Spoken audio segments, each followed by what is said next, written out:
Release చేశాడు అది.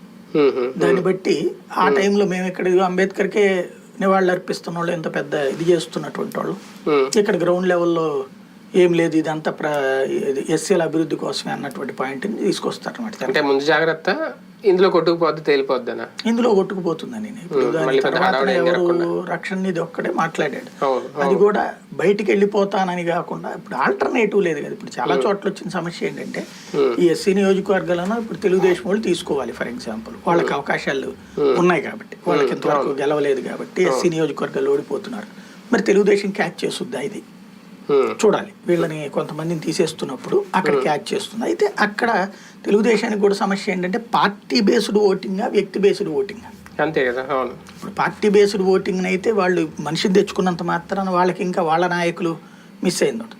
కానీ తెలుగుదేశాలకైతే ఒక రకంగా చెప్పాలంటే అయాచితవరం అవుతుంది వీళ్ళు వాడుకుంటే కనుక ఎస్సీ నియోజకవర్గాలు. అయితే ఇక్కడ సమస్య ఏంటంటే ఫైనాన్స్.